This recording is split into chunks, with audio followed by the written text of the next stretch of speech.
பிரியமானவர்களே, தேவனுடைய பெரிதான கிருபையினாலே கடந்த நாட்களில் நாம் தியானித்து வருகிறபடி அப்போஸ்தலர் நடபடி புஸ்தகத்திலிருந்து இதை உங்களுக்காக தேவன் கொடுக்கிற தெய்வீக ஆலோசனைகளையும் வெளிச்சத்தையும் பெற்றுக்கொள்ளுங்க. அதன்படி நடக்கிறவங்களுக்கு தான் சொல்லப்படுகிற ஆசீர்வாதங்கள் கடந்து வரும், சொல்லப்படுகிற எச்சரிப்பு அவங்க வாழ்க்கையில் நிச்சயமாக நிறைவேறும். ஆக தேவனுடைய வார்த்தை கேட்குற நாம் ஜெபத்தோடு இந்த காரியத்தை சிந்திப்போமா?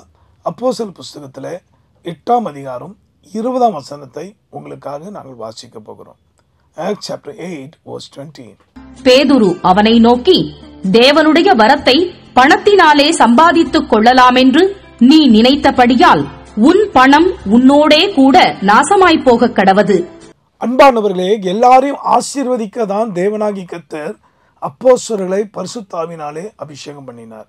இன்று கூட இந்த light of the world ministry என்பது சாபங்களை ஆசீர்வாதமாக மாற்றக்கூடிய வல்லமையும் அபிஷேகத்தையும் தேவனுடைய பலத்த கிரிகளையும் வெளிப்படுத்துகிற ஒரு ஊழியமாக இருக்குது. நல்லா தெரிந்து கொள்ளுங்கள், சிலுவிலே இயேசு நமக்காக சாபமானார். ஆக மேற்கொண்டு நாம் சாபமாய் அல்லது பாவமாய் அக்கிரமாய் வாடுறதுக்காக அல்ல, அவைகளை ஜெயிக்க அவைகளால் வரக்கூடிய தீங்கை மேற்கொள்ள தான் தேவனாகிய கர்த்தர் நமக்கு உதவி செய்ய வல்லவராக இருக்கிறார். ஆக இப்படிப்பட்ட நல்ல தேவன், இஸ்ரவேலை ஆசீர்வதிப்பதே எனக்கு பிரியம் என்று சொன்ன தேவனாகிய கர்த்தர் உங்களையும் என்னையும் ஆவிக்குரிய இஸ்ரவேலராய் மாற்ற விரும்புகிறார். இன்றைக்கும் இந்த வார்த்தை கேட்குற நீங்கள் எந்த இடத்துலையும் நாம் தடுமாறி கொண்டிருக்கிறோம்னா, இங்கே சொல்லப்பட்டிருக்கு தேவனுடைய மனுஷர்களை எப்படிப்பட்ட வேதனைப்படுத்தியிருக்கான் பாருங்க. அவன் என்ன கேட்டுட்டா, அவங்க கை வச்சு ஜெபிக்கும்போது பரிசுத்தாவியை எல்லாரும் பெற்றுக்கொள்கிறாங்கன்னா, முதலாவது தெரிஞ்சு கொள்ளுங்கள், ரட்சிக்கப்படாதவர்கள் பரிசுத்தாவி பெற முடியாது. Those who do not accept Jesus as the Savior, there is no room for receiving Holy Spirit. ரட்சிப்பு என்றால் பாவ மன்னிப்பு நிச்சயம், அது ரொம்ப அவசியம். இதை கேட்குற அன்பர்களே, இந்த நிகழ்ச்சியை நோக்கமே நீங்கள் மனம் திரும்பி கிறிஸ்துவண்டை வர வேண்டும்.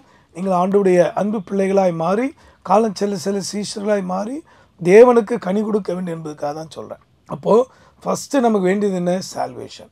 அடுத்தது அந்த ரட்சிப்பில் உறுதியாக கடைசி வரைக்கும் இருக்கணும். அது ஆவியான உதவி செய்வார். அங்கே எதுக்கு சொல்கிறேன்னா, ரட்சிக்கப்படாதவர்களுக்கு பரிசுத்தாவிய வல்லமை கிடைக்காது. அதே போல் பரிசுத்தாவியே இல்லைன்னு சொல்லக்கூடிய சில மனிதர்களை நாங்கள் பார்க்குறோம். அப்படிப்பட்ட நம்பிக்கை இல்லாதவர்களுக்கும் பரிசுத்தாவினர் கிடைக்காது. இயேசு கிறிஸ்துவே ஜலத்திலேருந்து கரையேறின பின்பு தான் ஆவியான இறங்கி வந்தார் என்று வேதம் சொல்லுது. அப்போ அந்த தேவாதி தேவன் எப்படிப்பட்டவர்? அவர் கன்னி மரியாதை வயிற்றில் பரிசுத்தாவியால் உருவாகி பிறந்தவர். ஒரு காலத்தில் இருளில் வாழ்ந்த நான் உங்களைப் போல பணம் தான் எல்லாம் நினச்சிட்டு ஒரு காலத்தில் இருளுக்கு அடிமைப்பட்டிருந்த போது எல்லாருடைய சிந்தை இப்படி தான் இருக்கும். அதனால் என்ன நடந்தது? சாபத்தில் கிடந்தேன். ஆனால் ஓம் கன்னி சுத்தாயே நமக்கு கண்ணின் வயிற்றில் தூயாவியால் பிறந்த இறைவா வணங்குகிறேன் என்ற முன்னோர்கள் சொன்னாங்க. அதை நான் அப்போ தான் தெரிந்து கொண்டேன். எதுக்கு நான் சொன்னேன்னா, இங்கே வாசித்த வசனம் ஒரு பயத்தை நமக்கு கொடுக்குது இல்லையா? எவ்வளோ பெரிய எச்சரிப்பு இது! உன் பணம் உன்னோட நாசமாக கிடவுதுன்ட்டார் தேவனுடைய மனுஷன். எங்கே பணம் இல்லாமல் எப்படி இங்கே வாழ முடியும்? யோசிச்சு பாருங்களேன். எனக்கு பொதுவாக நிறைய பேர் நினைக்கிறாங்க, ஊழியம் செஞ்சால் பணம் நிறைய வந்துடும், நிறைய சம்பாதிச்சாலும் நினைக்கிறாங்க. அது உண்மையான காரியம் இல்லை, தவறான கருத்து. அது தவறான புரிந்து கொள்ளுதல். ஏன் சொல்கிறேன்னா, அந்நாட்களில் இந்தியாவிலையும் சரி உலகத்தில் பல நாடுகளில் சென்ற மிஷினரிகள் தங்களுடைய செல்வங்களை தங்களுடைய ஆஸ்திகளை கொடுத்து தான் ஊழியத்தை செஞ்சாங்க. இந்த light of the world ministry என்பது எப்படிப்பட்ட ஊழினா, வாங்குவதை பார்க்கிலும் கொடுப்பதே நலம் என்கிற அந்த வார்த்தைக்கு ஒரு எடுத்துக்காட்டாக கர்த்தர் இதுவரைக்கும் வைத்திருக்கிறார். புகழும் துதி கர்த்தருக்கு உண்டாகட்டும். ஆக எதுக்காக நான் சொல்லுகிறேன் என்றால், இந்த வசனம் சொல்லுகிற காரியம் என்ன? இவன் பணத்தை கொண்டு எதையும் வாங்கலாம். இந்த உலகத்துக்கு அடுத்த காரியங்களில் நீங்கள் விரும்பின வீடு, விரும்பின வாழ்க்கை, நீங்கள் விரும்பின தீர்ப்பு, இப்படி பல காரியத்தை நீங்கள் வாங்கி கொள்ளலாம், சாதித்து கொள்ளலாம். ஆனால் தேவனுக்கு அடுத்த காரியங்களில் நீங்களும் நானும் த ரிச்சஸ்ட் மேனாக வரணும்னா முதலாவது நமக்கு கிருபை அவசியம். நான் சொல்லுது ஆவியின் வரங்கள், ஆவியின் வல்லமைகள், ஆவியானவருடைய பலத்த கிரிகள் நம்ம மூலமாக வெளிப்படணும்னா நமக்குள்ளே காணப்பட வேண்டிய ஒரு பெரிய விலையேறப்பட்ட திவ்ய குணங்கள் என்ன பார்த்தீங்கன்னா, மனத்தாழ்மை அவசியம், உண்மை அவசியம், பரிசுத்தத்தை நாடுவது அவசியம், அதை காத்துக்கொள்வது, அதை பார்க்கலாம் அவசியம். இப்படி பல காரியங்களை சொல்லி கொண்டு இருக்கலாம். ஆக உங்கள் பிரயோஜனத்துக்காக பிரசங்கின் புஸ்தகத்தில் 10ஆம் அதிகாரம் 19ஆம் வசனத்தின் கடைசி பகுதியை நம்ம வாசிக்க போகிறோம். பணமோ எல்லாவற்றிற்கும் உதவும். இங்கே பிரசங்கி சொல்கிறாரு, பணமோ எல்லாவற்றுக்கும் உதவும். பிரியமானவர்களே, ஒரு நிகழ்ச்சியை தயாரிக்க வேண்டுமானாலும் அல்லது அதை தயாரிக்கிறவர்களுக்கு ஏற்ற வேலைக்கு ஏற்ற கூடி தரணும் இல்லையா? இப்படி எல்லாவற்றுக்குமே நமக்கு என்ன தேவைப்படுது? பணமோ எல்லாவற்றுக்கும் உதவும். இன்றைக்கு எத்தனையோ இடங்களில் பார்த்தீங்கன்னா உண்மையாக உழைக்கிறாங்க, ஆனால் அந்த உழைப்புக்கு ஏற்ற ஊதியம் இல்லைன்னு வருத்தப்படுறாங்க. அது ஒரு வகையில் சாபம்தான். ஆனால் உண்மையாய் உழைத்தாலும் ஏற்ற வெளியில் கர்த்தர் என்ன செய்வாரா, அவர்களுக்கு உயர்வை தந்து கனம் பண்ணுவாராம். அதனால தான் நான் சொல்கிறேன், சாபமாய் போக வேண்டிய நம்மை ஆசீர்வாதமாய் மாற்ற தான் கர்த்தர் விரும்புகிறார். இந்த வசனம் என்ன சொல்லிட்டு, நாசமாய் கடவுது, உன் பணம் உன்னோடு நாசமாகட்டும். இதோட அர்த்தம் என்னென்னா, நீங்களும் நானும் பயன்படுத்தக்கூடிய இந்த பணத்தை என்ன மோட்டிவோடு பயன்படுத்தணும் என்பதுதான் பரலோகம் பார்க்கறது. என் அன்பானவர்களே, ஒரு காலத்தில் வறுமைனா என்ன, ஒருவேளை உணவு கூட இல்லாமல் தரித்திர நிலைமையிலே நான் இருந்த காலங்கள் உண்டு. ஆனால் படிப்படியாக தேவனுடைய ஊழியத்தை உண்மையாக செய்ய செய்ய கொஞ்சத்தில் உண்மை உள்ளவனாய் அநேகத்தில் அதிகாரியாக வைப்பேன்னு சொன்னது போல், அன்னைக்கெல்லாம் ஒரு நபருக்கு ஊழியம் நம்ம செய்து ஒரு நபருக்கு வேண்டிய உதவியை பண்ணி கொண்டதனால் இன்றைக்கி தேவ கிருபினால் எத்தனையோ தரப்பட்ட மக்களுக்கு, முகம்பாராத மக்களாக இருந்தாலும் சரி, கர்த்தராகிய தேவனுடைய உதவியினால் பலத்தினால் பல தரப்பட்ட தயவான காரியங்கள் செய்ய ஆண்டு உதவி பண்ணியிருக்கிறா என்ற பொருள் என்ன? என் அன்பானவர்களே, பணமும் எல்லாவற்றுக்கும் உதவும். ஆக தயவு செய்து நல்ல நேரம் எடுத்து உழைத்து நீங்கள் சம்பாதிங்க. உங்கள் சம்பாதித்த உங்கள் கையின் பிரயாசத்தை நீ சாப்பிடுவாய்ன்னு கர்த்தர் சொல்லியிருக்கிறார். கட்டாயமாக உங்களுடைய வருமானத்தை நிச்சயமாய் பெருக பண்ணுவார். உண்மையாக இருங்க. கர்த்தருக்கு கொடுப்பதில், கர்த்தரை நேசிப்பதில், ஏழைகளை விசாரிப்பதில், திக்கற்றவர்களுக்கு, அனாதைகளுக்கு தயவு செய்வதில், இதில் உண்மையாக இருப்பீங்கன்னா கட்டாயமாக ஏற்ற வேலையில் உங்களுக்கு வேண்டிய அனைத்து வசதிகளையும் கொடுத்து கர்த்தர் ஆசீர்வதிக்க வல்லவராக இருக்கிறார். இதோ உங்களுடைய மேற்கொண்டு புரிதலுக்காக 1 தீமோத்தேயு புஸ்தகத்தில் 6ஆம் அதிகாரம் 10ஆம் வசனத்தில் பவுல் சொன்னதான அறிவுரையை நாம் கேட்போமா? 1 தீமோத்தேயு chapter 6 verse 10. பண ஆசை எல்லா தீமைக்கும் வேறாயிருக்கிறது. சிலர் அதை இச்சித்து விசுவாசத்தை விட்டு வழுவி அநேக வேதனைகளாலே தங்களை உருவ குத்தி கொண்டிருக்கிறார்கள். நல்ல கவனிங்க. இந்த வார்த்தை என்ன சொல்லுதுன்னா, பணத்தாசையோ எல்லா தீமைக்கும் வேறா இருக்குது. பணமோ எல்லாவற்றுக்கும் உதவுன்னு பிரசங்கி சொல்கிறாரு. இங்கே பவுல் சொல்கிறாரு பணத்தாசையோ. இதோட அர்த்தம் என்னென்னா, நீங்கள் உழைக்காம வரக்கூடிய பணம் எதுவுமே ஆசீர்வாதத்தை வராதுங்க. மறுபடியும் நான் சொல்கிறேன், கர்த்தருடைய தேவனுடைய கையிலேருந்து வரக்கூடிய வசதிகள், ஆசீர்வாதங்கள் எதுவுமே வேதனையை தராரு. அவர் அதில் சமாதானத்தை கட்டளிடுவார். நீங்கள் எல்லா வகையிலும் சுகித்திருந்து வாழ்ந்து கர்த்தருக்கு கனி கொடுக்க வேண்டுங்கிற நல்ல நோக்கத்தில் தான் இந்த வார்த்தையை நாங்கள் சொல்கிறோம். இங்கே சொல்லப்பட்டிருக்கு பணத்தாசையோ எல்லா தீமைக்கும் வேறாக இருக்குது. நம்மில் அநேகர் இடம் கொடுத்து என்ன பண்ணாங்க, வழுவி போனாங்க. அது மட்டும் இல்லை, தங்களை உருவ குத்தி கொண்டாங்களாம். ஒரு என்ன சொல்கிறது, சூசைட் மாரி பண்ணிக்கிட்டாங்களாம்.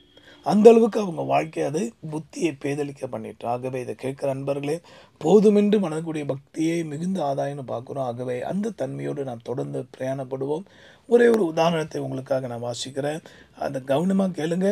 அப்படிப்பட்ட கணவன்மார்கள், மனைவிமார்கள், அப்படிப்பட்ட பிள்ளைகள் அல்லது அப்படிப்பட்ட ஊழியர்கள் யாராவது இந்த காரியத்தில் இருப்பீங்கன்னா அவங்கள மாற்றிக்கொள்ளுங்க. இதோ கர்த்தர் கொடுக்குற ஆலோசனை என்ன, எச்சரிப்பு என்ன?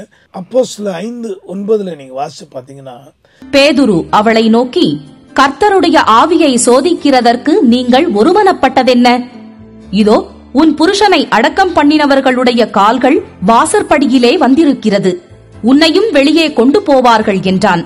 அனனியா சப்பிராள் என்கிற தேவனுடைய நாமத்தை மகிமைப்படுத்த வேண்டிய அந்த தம்பதிகள், கணவன் மனைவியாக இவங்க என்ன பண்ணாங்க, வஞ்சித்தார்கள்.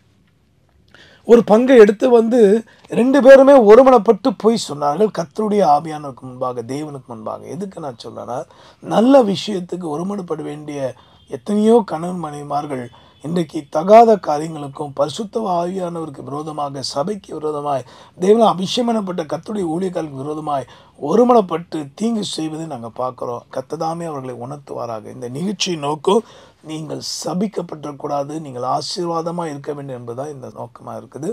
தயவுசெய்து சாபமான யாவற்றையும் ஆண்டவர் மாற்றுவார் நீங்கள் இடம் கொடுக்கும் பட்சத்தில். இந்த அனனியா சப்பிரால் ஒரு பயங்கரமான உதாரணங்க. தேவனுடைய சமூகத்தில் வஞ்சித்தார்கள்.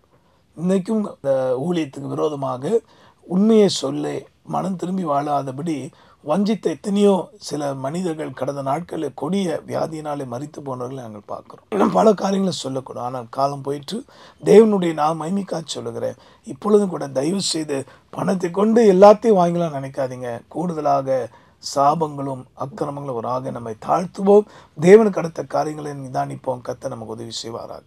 ஜெபிக்கலாமா? அன்புள்ள ஆண்டவரே, இந்த நேரத்தில் உங்களுடைய மகிமை மேக இறங்கி வரட்டோம்ப்பா. உங்களுடைய பிரசனம் கடந்து வரட்டோம்ப்பா.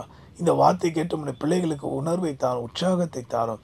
ஆண்டவரே, பணத்தை கொண்டு எதையும் வாங்கலாம் என்று அவன் வந்தபோது கர்த்தருடைய மனுஷனுடைய கர்த்தருடைய கோபத்துக்கு ஆளானது போல இன்றைக்கு ஆண்டவரை ஏழைகளுடைய நியாயத்தை புரட்டி அல்லது பிறருக்கு நியாயமாக கிடைக்க வேண்டிய சொத்துக்களை திருடி அல்லது ஆண்டவர் பிறருடைய பணத்தை வஞ்சித்து இப்படியாக துணிகரமாக வாழக்கூடிய மனுஷர்கள் யார் இந்த செய்தியை கேட்டாலும் தயவு கூர்ந்து அவர்களை மன்னித்து அவர்களை உணர்த்துவீராக, அவர்கள் மனக்கண்கள் திறப்பீராக.